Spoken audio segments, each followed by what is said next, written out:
of the Tampa Bay Real Producers podcast. This, of course, is the podcast that is made for real producers by real producers and with none other than Tampa Bay's real producers, such as our guest today. We have Whitney Boland here in the house. How are you, Whitney? Good. How are you, Don? I'm doing well. It's good to see you again. We've gotten a chance to know Whitney a little bit from really her huge heart, I would say, in the charitable world. All right. So we're going to talk about that a lot, I would say, today. If you could tell, this frame that's sitting here is for an event that was done recently, earlier this year, called Freedom 4 Miler. It was a 4-mile run or walk. You could walk or run it. Either one, depending on the shape you're in. You could walk it or run it, but Whitney will talk a little bit more about this event, I'm sure, in just a few minutes. So as you can tell, we featured Whitney and her involvement with this particular charitable event in one of our issues earlier this year. I believe it was our September issue for 2023. So you can check that out at tampabayrealproducers.com. But let's start a little bit, Whitney, with your background for people who might not know you. So did you grow up in this area in Tampa? If not, how did you find your way down here? And when did you start getting involved in real estate? So I'm a true Floridian, born and raised. I was born at the Seminole Women's Center in Seminole, Florida. So I've been here my whole life, never lived anywhere else but between Pinellas County and Hillsborough County. Nice. So you are a local yokel, huh? I am a local yokel. We're very, very rare. I got into real estate and I was really interested in it. My dad is a custom home builder. He built majority of the Bayou Club. He's built Reddington Shores Yacht and Tennis Club. Some beautiful neighborhoods. He got into building after he owned Solar Guard Window Tint. My dad, which is very rare, and I don't think you know this, is the inventor of the molecular structure of impact-resistant window film, hurricane window film. Wow. And he made that with my uncle. So he owns Solar Guard, and then nice. he is a high-quality custom home builder. So he doesn't make anything under $1 million at this point. Still does it to this day. He has a significant wait list to work with them. And then now he also does pools with it. Nice. Because what's the name of this company? T.A. Smith Homes and Development and Triton Pool and Spa. He actually doesn't even have a Google site anymore. If you catch him, you catch him on his cell because he's very blessed. He doesn't need to. He doesn't need to. He recently just built a $500,000 lazy river at someone's house in Tampa, and if you see it, it's absolutely outstanding. It needs to be on an HGTV show, but we should have a party there. We should. Yeah. He will. We just did a holiday party last night. I was telling you, at this beautiful home behind us near Cold Breath Isles, and it was custom build and not what you just described, but it was a gorgeous property for sure. So we love to try to do some of these parties at some of these gorgeous homes that Tampa Bay has to offer. Yes. Whenever we can. So you grew up like kind of watching that side of the business and learning. High quality. Yeah. It was really important to my dad to deliver something that Tampa Bay has never seen. A lot of our track home builders will not be named here, but sure. they throw up some houses very quickly. A lot of people don't know that foundations need to cure for a significant amount of months to actually be structurally sound. And that's something my dad really dove into and really wanted to make sure the longer wait time, the more custom builds that take longer are actually the highest quality. We live on a peninsula of sand and people's houses crack and break. My dad's houses he owns a home on Madeira Beach, and it is rated up to a Category 4 hurricane standard with breakaway walls on the bottom, and it has never cracked, settled funny, nothing. So that's what he builds, is extremely high quality homes that can help withstand hurricanes. So very cool. I grew up in that. Did you end up working in the business at all as you were growing up? Yeah, I was the person who cleaned the construction sites and helped my dad in the office and answered the phones. And then I turned around and met my husband, and he moved me to Hillsborough County, and it was hard not working in the custom home industry with my dad being about an hour plus away. So I decided to take it residential and get my residential real estate license. Working under my dad, I could do a lot of things, but I couldn't work and do what I did for my dad with everybody else. So then I brought high quality work to real estate. A realtor is... What year did you get licensed? I am... Probably 12 years ago. Okay. So that's my thought. Okay. So I can't remember. It's all a blur after a while. Yeah. And that was that with Signature Realty or no? It was not. It was not with Signature. I worked with another company. How long have you been with Signature now? Probably 10 years. So it's been a while. Yes. Okay. They're a great company to work with. Kathy Kennelly, as you know, she was amazing. She taught me majority of everything I know, I'm very proud of her and Kevin and what they've done to the real estate industry. They're amazing. Very cool. So in your experience, Whitney, when you got yourself licensed, you started getting into did you pretty quickly dive into the, retail side of the residential world, or were you working with builders at all? Was that a niche that you found and what really wanted to serve in the beginning, or what was your experience like in those first couple of years? So it's easy to work with builders for me, understanding the business. Sure. Some builders, that are track home builders don't like me because I can catch things very quickly. So it was very easy to jump into the builder side and just explain to someone they need a realtor. They have to have a realtor for construction, especially a realtor that understands how construction is built. Mm-hmm. It's so important to understand from the builder side how construction is built. And a lot of my team, Carrie Carr and Felicia, they both come from that building side. And Carrie used to work for Ryan Homes for a long time. So I actually look for agents that understand quality of built construction as well as the residential side. So I worked in construction, helping people, build new homes with other builders, but I really honed in on that residential side and really tried to figure out what was wrong. 87% of people don't go back to their realtor, and I pulled that in Tampa Bay. We pulled That's a crazy stat, isn't it? It is 87% don't use the realtor more than once. In Hillsborough County. So we pulled ours and over 97.8% come back to us. That's awesome. So that was really what we wanted, was to change the word realtor to where people liked us again. Back in the day, people didn't. And now almost every single person who's come to us, especially our first time home buyers, they don't understand the process and they're very happy. And then our second, third purchased home buyers, they're like, is this how it's supposed to go? I wasn't aware that these steps were in the process. I'm like, yeah, this is how it's supposed to go. So what do you think, Whitney, are some of the keys to that?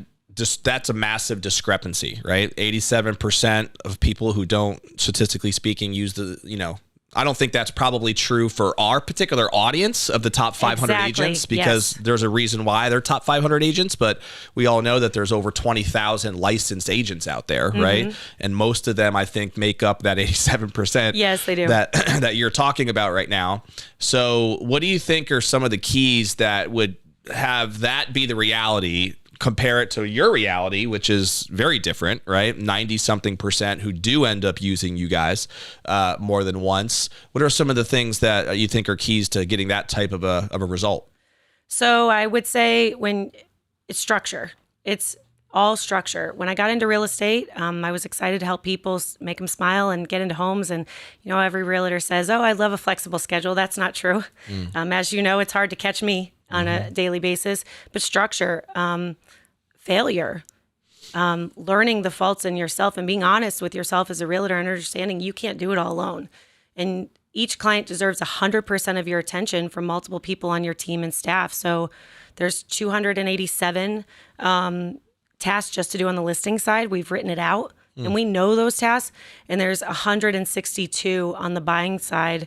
So understanding the pieces that other agents are missing, and we have a full list and breakdown of exactly what each client needs. So once they list, it's a process and it's a checklist, and we go through that checklist.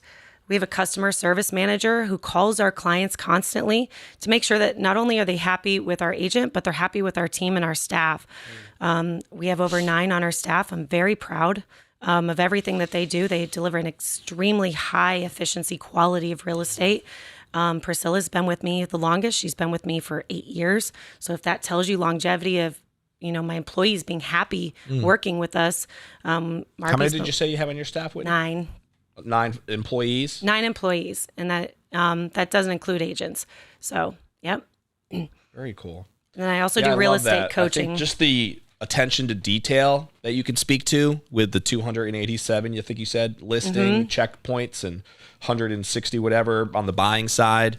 That's really cool to hear, because I'm sure a lot of top agents are aware of those steps, right? Yes. But to actually document them and have it as a checklist, because a lot of times just providing something visual to a home buyer, whether they're a seller or a buyer, just shows that you have your stuff together, right? Amen, and that you actually have thought through this before, and it's not new to you, and you know exactly what they're going to experience, and that creates trust. It builds credibility that that somebody is going to see that, I think, obviously, when you can provide a checklist like that. So I love that. I think one of my mentors years ago taught me that if you want to have a system, it needs to be documented. Yes. Right? Everything. You can't have a system in your head. Nope. You can think you do, but if it's not written down, if it's not something that you can check off, it's not a system. It is not. And you definitely seem to have done that, and I'm sure, and done it in more than just this way. But that's really a good example of what would make your organization different, right? Than some of the other ones that are out there. So I think that's really, really cool.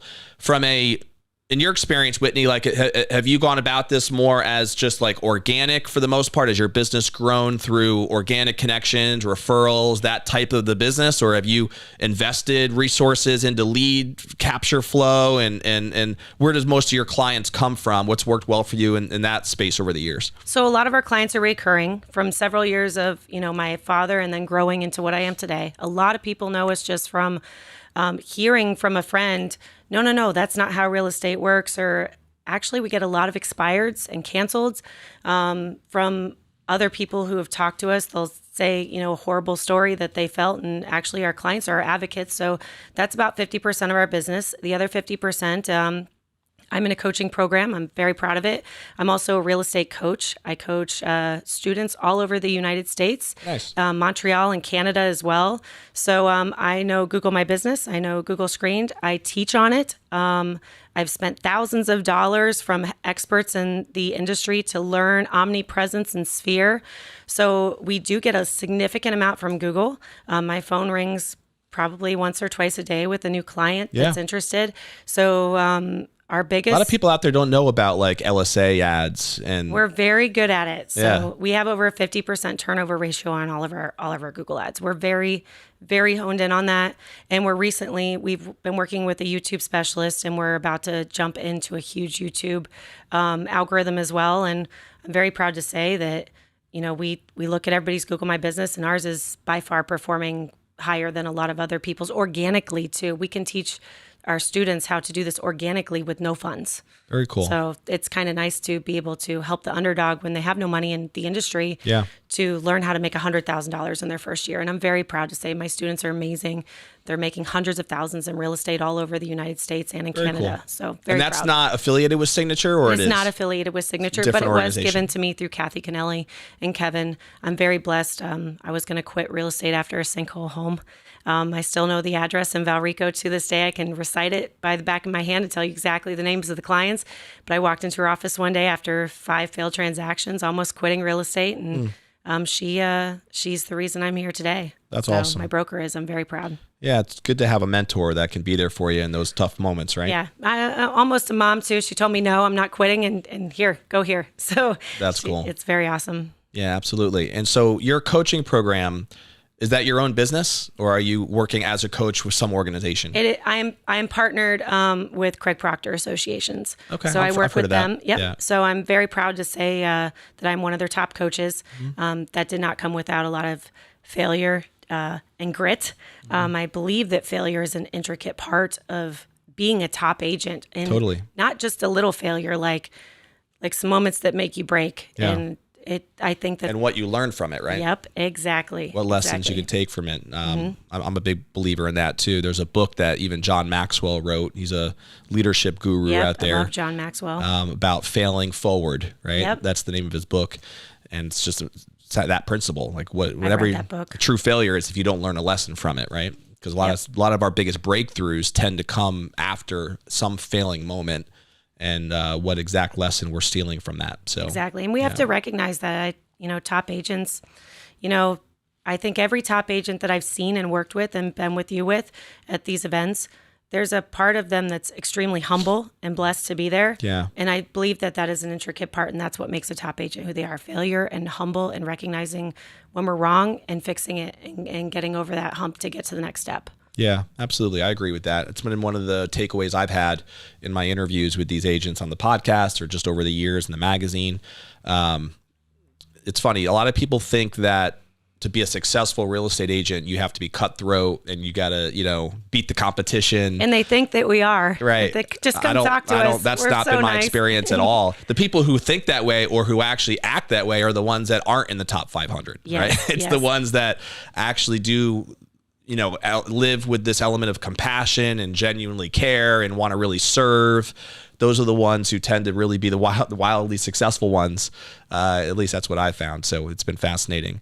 I'd love to talk a little bit more about your heart for serving and giving, especially with different organizations. I know this is not the only one. It is not. That you're involved with, and it seems like it's become a big part of your life and a big part of your business. So where did you start to develop this kind of desire for being involved in charitable work and events and, finding ways to give back and helping out organizations? Like, has this always been just who you are? Is it something that happened because of anything particular? Like, tell us the evolution there.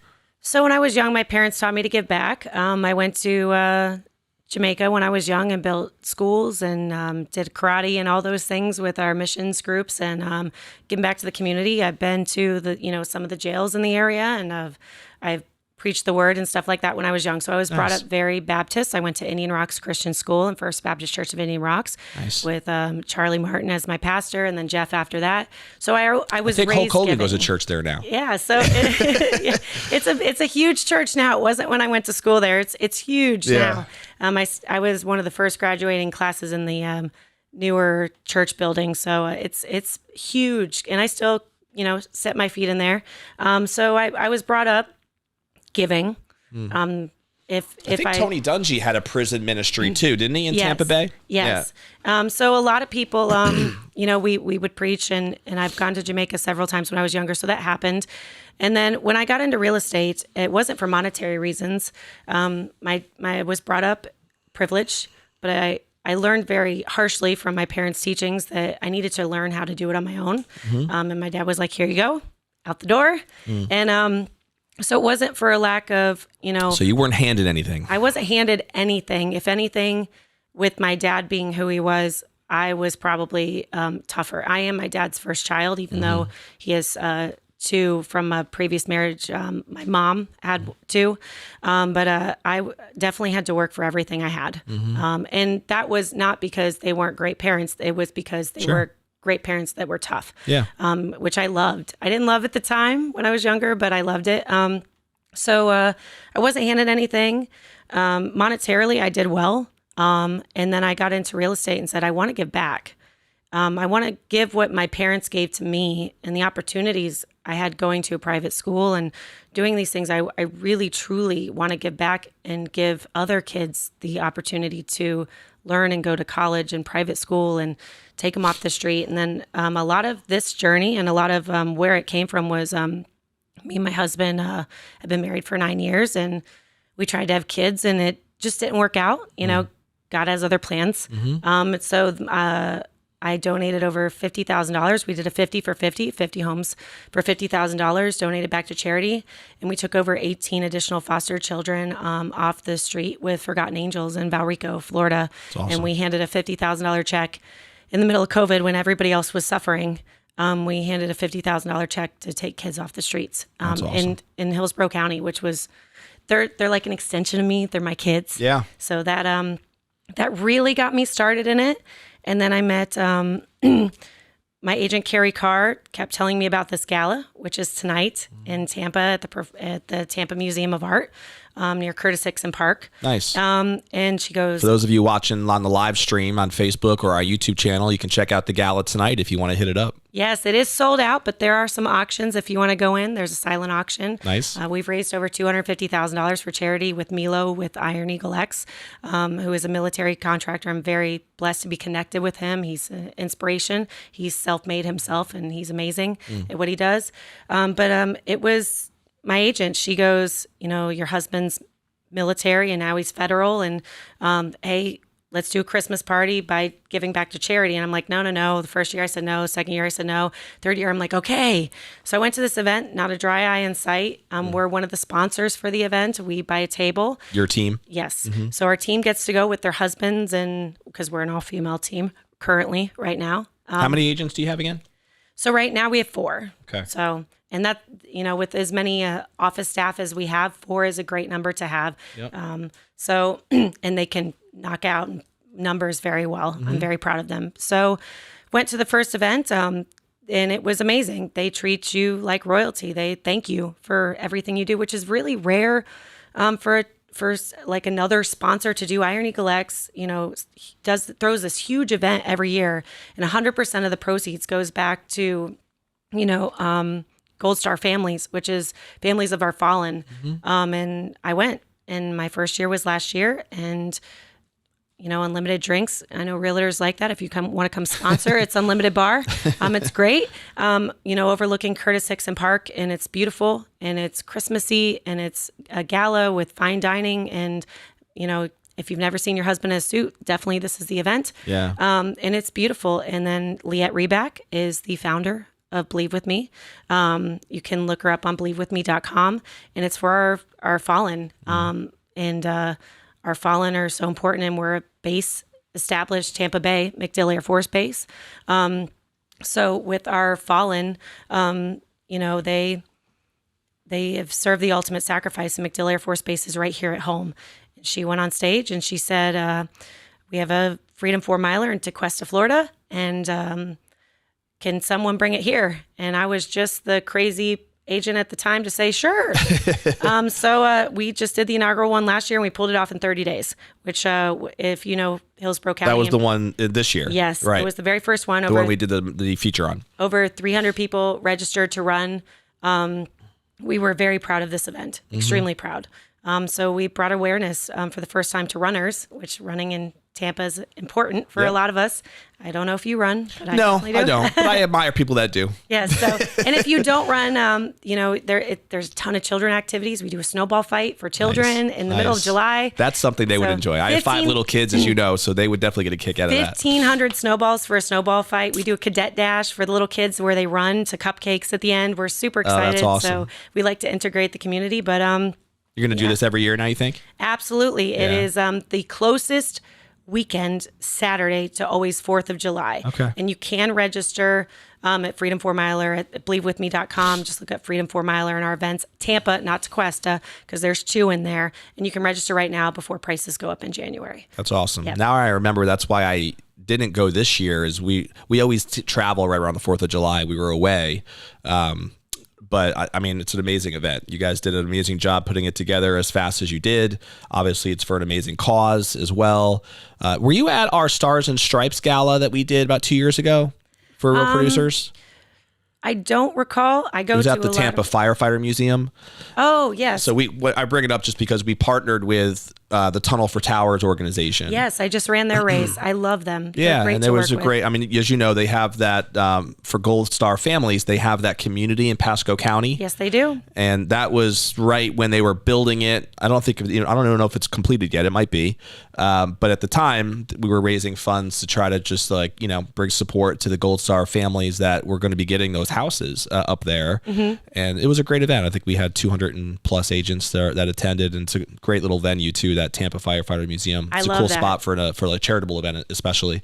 So anyway, yeah, we did end up doing that event with Tunnel for Towers, but this is what you're describing is a similar cause from the helping to work with the Gold Star families. It's similar, but I would say I've ran Tunnels for Towers in Pasco. I just ran it. They gave a house to a beautiful family with the House That Love Built. If you've never heard of the House That Love Built, it's beautiful. Yeah. They hand homes to people in need. Yep. There was not a dry eye in sight at the Pasco run, I will say that. Even I teared up several times, and I know them, who they are, and thank them for everything that they do. Mission Barbecue was there, which, as you know, help out our law enforcement and our military several times. Mission Barbecue, if you haven't gone, you need to go. It's amazing. Good food, too. Oh, so best barbecue. Oh, and my mom's from Alabama, so when I say best barbecue, that's right. that says something. That's a high standard. Yes. So, but this event is a little bit different. It is not a 5K. As you're running the event, currently it's at Al Lopez. We would like to outgrow it. It is 4 miles dedicated to 4 specific fallen soldiers. So as you're running or walking the event, we allow you to walk it as well. You are learning about the soldier that dedicated mile is for. As you're walking, you learn he loved Miami Dolphins. So then there's a Miami Dolphins cheerleader on the side cheering, or someone dressed up as a cheerleader. If their favorite song was We Are the Champions, we have people on one side blaring We Are the Champions, and we have posters in the ground and stakes, H stakes throughout the whole event. So each mile you're learning about that specific fallen soldier. So you're learning the fallen soldier's story, where he was deployed, potentially where what happened to him, how many family members he has, who he left behind. And I will say, as you cross the finish line, if you're reading the signs, there is no way to not have a dry eye. That's awesome. It's very unique. So Tunnels for Towers tells you about the fallen. Right. And I love their organization. They've been around for so long. They have a great website too. You can go on their website and you can read the biographies of Yes. different people that they've helped. So if you're But not I a love reader, what you just said. I think that's an awesome. I mean, you make it interactive. I think it becomes more real when you get to know those sides of the people. and the Gold Star families are at the finish line, which is very emotional. Thanking you for being there, supporting them. We have our Gasparilla Pirates. So Gasparilla's big in Tampa Yeah, Bay. and it sure is. I'm a Gasparilla pirate myself. I love it. Huge plug for Gasparilla and everything that they give back to the community. So Tunnels for Towers, wonderful, and I'm blessed to have them. But if the Gasparilla Pirates and our local Gasparilla, Mustang Sally's, KBR, Crew Blackbeard's Revenge is who I'm with, they are starting to immensely get involved. And we even had the pirate ship at the event on our first year, and Nice. we'll do it again and again. So we're hoping to eventually bring it to Bayshore. So the more signups, please. We want to shut down Bayshore. That's the goal. So, Awesome. Well, we got to help her out, right, guys? So let's see what we could do to promote these different programs. If you want to learn more, I mean, Whitney, what's the best way for someone to just kind of learn about all the different organizations that you're involved with, Whitney? Are they on your website? Is there a way for people to connect with you on stuff if they have causes that they would like to? I think for some people, there's a lot of people I've interviewed where they want to give back more. They don't exactly know where or how or where to start, right? And I think you've done a great job of just taking action and, organizing and getting people like rallying a cause, right? And I think that's a real testament to who you are. So I could see people out there who might just want to help you and support you and learn from you on how you've done it, in rallying these different organizations. What's a way that somebody can kind of connect with you if that's the case? So it's very easy to find us online if you just need to call us. You just Google Buy with Boland. We're very good at our omnipresence. We pop up right away and click call us, call now. There's also a Calendly link on there. You can schedule directly with me if that's what you're wanting, or with any one of my agents. It's very, very easy to find us online. We do Worthy Cause Wednesdays. So if you have a cause that is near and dear to your heart, we'll be more than happy to share the story of your worthy cause. I do support local. It is very important to me to support the underdog, the local charity that's struggling, not as many large. So I would like to note that in the process that happens sometimes. The local, hyper-local, Kennedy Cares, there's so many different organizations. Yeah, it really is. So you can... You say that again? What do you do on Wednesday? Worthy Cause Wednesday. So on all of our social media, stories, Facebook, Snapchat, Instagram, Pinterest, pretty much if you name a social media, we're on it. And we do Worthy Cause Wednesdays, and we can share either the charity of choice or a Gold Star family or something of that nature. And That's awesome. Every single Wednesday we post it. So you're more than welcome to reach out to us for that. As for helping and learning what I do, you're more than welcome to learn what I do, but seeing what I do and helping volunteer, we need a significant amount of volunteers for the Freedom 4 Miler. And I'm also looking for, another real estate team that would help partner with us. Many hands makes fast work. So I am no stranger to collabing with other huge real estate teams in the real estate market, and I love it. I love watching teams come together. So if you're wanting to collab in something like that or bring your team to the gala, I would love to support our MacDill Air Force Base and our fallen. I love that.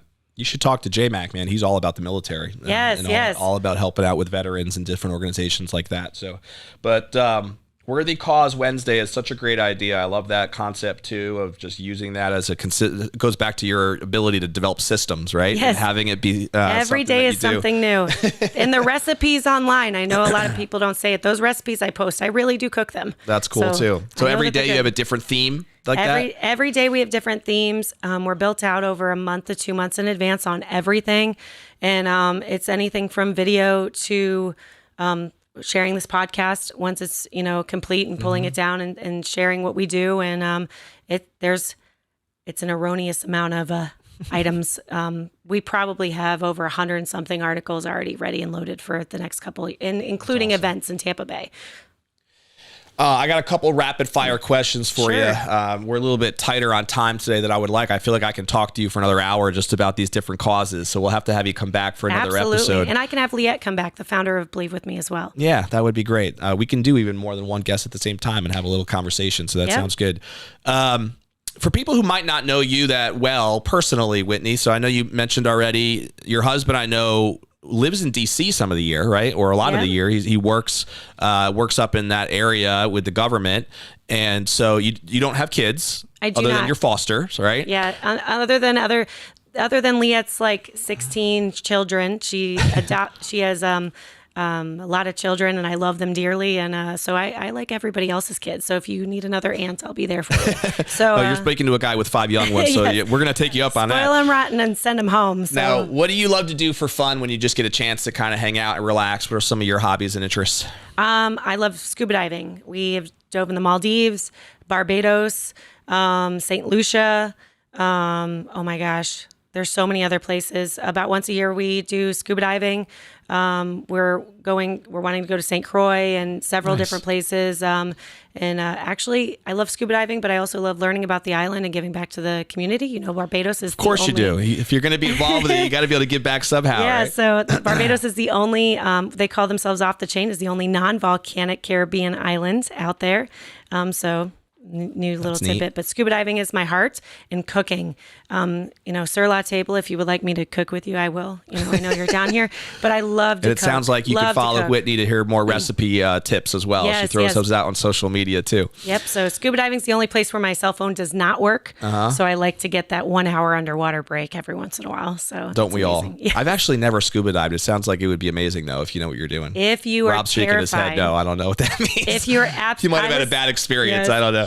If you're I was too. If you're absolutely terrified of scuba diving, I was terrified. I don't think I'm afraid of it. I would love to do it. I just, for whatever reason, never have. So Woods and Water in Brandon, Florida, the Seaslas, Ed and Eddie are the owners. If you are terrified of scuba diving and you really want to try it, they are probably the best in the industry. They are both probably some of the most recognized master scuba divers in the entire United States, and Ed Seasla in the world has been recognized. And it's in Brandon, Florida. Like, there's no water there, right? But they are hands down. I've been to a lot of different places for people to get their licensing for scuba diving. Woods and Water, hands down, is the best scuba dive instructor I've ever met. He makes you feel extremely comfortable. Good to know. Yes. Yeah. Shout out there to the scuba diving team. Yes. That might be a follow up for some people that are watching. Do you have a favorite food to cook or eat?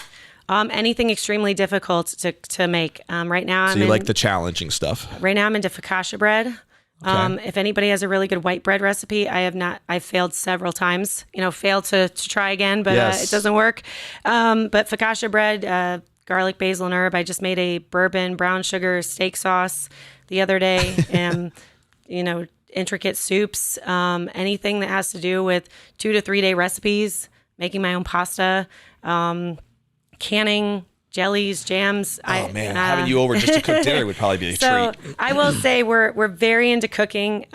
We've made rabbit braised red wine, rabbit stew before, and deer chili. I've had that before. It's delicious. So I will say we love Michelin star restaurants to try them. We have been to a couple, which we're very proud of, but there are some dishes I can make a little better at home. Pretty much anything difficult to make that takes hours, I'm all for. Anything complex. Do you have a favorite book or author maybe, or seminar even, or even a podcast that you feel like has made an impact on you personally or professionally? Professionally, I would say Craig Proctor. It's a family. It's probably I've been to other coaching programs before, and they are probably one of the most intricate and family oriented, and really truly willing to help you. And you get a one-on-one coach like myself. I have several students. I have over 10 just in the Tampa Bay area that you actually might even be affiliated with that you don't know that I coach. Nice. So I'm very proud of that. So professionally, Craig Proctor associations and everything that they do. Book-wise, if you're asking me, anything Dan Kennedy. Kennedy Marketing Systems, Dan Kennedy. No BS. No BS Marketing. The No BS series. Yes. So Dan Kennedy, just straightforward. I'm an analytical person, so that helps me out a lot. He's like the godfather of marketing, it seems like. And I would say something that would humble a lot of people is the Rocket Fuel books. You know, the visionary and the integrator and the implementer. You really need to humble yourself and understand what part of the business you actually fit into. I'm more of like the visionary and understanding the systems, but then I put the system together in my office. Marby in my office is the implementer. She implements all of our systems. So I can tell her what to do all day long, envision it, and create all these statistics and strategies to work with, but she puts it all together and makes it work. So important to have those people in your organization and to be aware enough to know what your strengths are and what things that you need to get supplemented, right? Yes. And that is really the key, I think, to having a great organization, is having that ability to identify that and then, of course, fulfill it. All right, we're going to wrap up here with one last question, which is what I call our legacy question. So when you think about when the day does come that you can kind of look back and be like, you know, what am I most proud of? What do I most want to be remembered by? What do you think would mean the most to you, Whitney, when you would think about your legacy? Honestly, it would be the article. It would be the charity work. You know, every single year, like I was nominated last year for your charity award, and man, I was like, dang it, I didn't get it because I couldn't promote the Freedom 4 Miler. That was like literally the only thought. It wasn't I didn't get it. It was I didn't get to promote the Freedom 4 Miler. So legacy being just giving back to the community and trying to teach other realtors how to give back to the community through amazing top producing work. So it's not about me. I don't want to be the one recognized for what I do. I want my students who can give back to be recognized for what they do. Their top producer awards, I've won several, Quantum Leap, Breakthrough Performance, several Florida awards, very proud of. But this, like, I know every single time you send something out of what do you want to do, I don't want the cover. I want the cover for my charity. I want the cover for this. No doubt. The charity work is the most important to me and giving back. It's awesome. Well, that's kind of what how I was introduced to you was really through the charity connection. And now, of course, talking to you even deeper here today, I can tell why you're so passionate about it. And it's obvious that for people that are involved with it, I can see why you're able to rally the troops behind whatever the cause is. So it's been a real pleasure to have you on the show today and dive into it a little bit more. Like I said, we're going to have you back because there's a lot of stuff I'd like to dive into deeper if we had more time, and we'll do it on another episode. But we're going to end the way we always do, which is with a challenge to the audience. Every time you listen to a podcast, you should be thinking, what is one action step that I can take from this conversation that's going to help move me forward, right? Whether that's personally or professionally. Maybe you're somebody who might need to talk to Whitney about her coaching program, and you're thinking, I can definitely use a coach, right? Maybe you're somebody who wants to really get involved on this community side that Whitney talked about, and this charitable side, and it really resonates with you, but you're not exactly sure how to start it or what to do or who you can rally. Whitney would be a great resource, I think, for you to talk to, learn exactly what she's doing. Or maybe there's a cause like this one that you just love the cause and you didn't even know it existed and you want to start supporting it, whether that's through your time or your money or whatever it might be. I'm sure that could be a step, right, that you can take, but do something. Tony Robbins always talks about that if you don't take an action step, then you're just going to forget, the value of this time. And you guys invested your energy to listen to this podcast, so make sure you do something from it to be able to move forward. So we will see you, of course, on the next episode of Tampa Bay Real Producers Podcast, and stay classy.